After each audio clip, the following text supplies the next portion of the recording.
అఖిల భారత మహాసభల సందర్భంగా ఈరోజు విశాఖ నగరంలో ఎర్రదండు కవాతు ఆర్టీసీ కాంప్లెక్స్ అంబేద్కర్ స్టాచ్యూ నుండి మున్సిపల్ మైదానం దాకా జరుగుతుంది.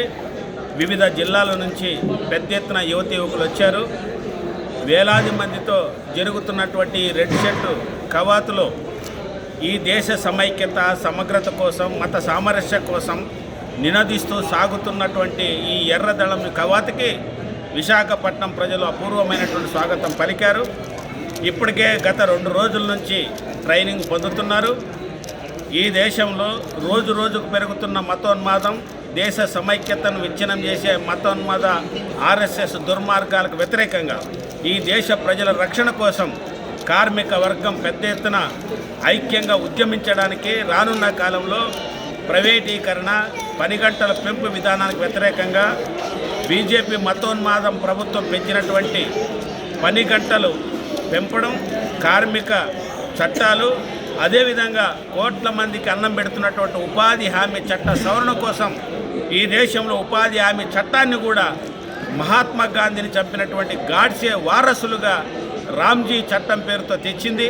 అందుకోసమే ఈరోజు దేశంలో రోజు రోజుకు పెరుగుతున్నటువంటి మత విద్వేషాలకు వ్యతిరేకంగా ఈ దేశంలో ఉన్నటువంటి భారత సంస్కృతి, అదేవిధంగా రాష్ట్రంలో మతోన్మాదానికి వ్యతిరేకంగా కార్మిక ఐక్యత కోసం కార్మికులు, కర్షకులు, ప్రజలు సమైక్యంగా ఉద్యమించడానికి ఒక సమైక్య సూచకంగా ఈ రెడ్ షర్ట్ వాలంటీర్ల కవాతు జరుగుతుంది.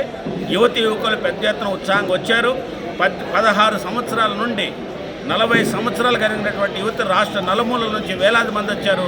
ఇప్పుడు 2 గంటలకు అంబేద్కర్ స్టాచ్యూ నుంచి ప్రారంభమై మున్సిపల్ మైదానం వరకు జరుగుతుంది. వేలాది మంది ఈ కవాతులో పాల్గొంటారు. వీరు కాక రాష్ట్ర నలుమూల నుండి వివిధ కళారూపాలు ప్రదర్శన జరుగుతుంది. ఈ ప్రదర్శన వెనుక లక్షలాది మంది కార్మికులు, కర్షకుల మహా ప్రదర్శన ద్వారా ఈ దేశంలో ప్రజల హక్కుల కోసం మేమున్నామని భరోసా ఇవ్వడానికి ఈ కవాతు నిర్వహిస్తున్నామని సందర్భంగా తెలియజేస్తున్నాం.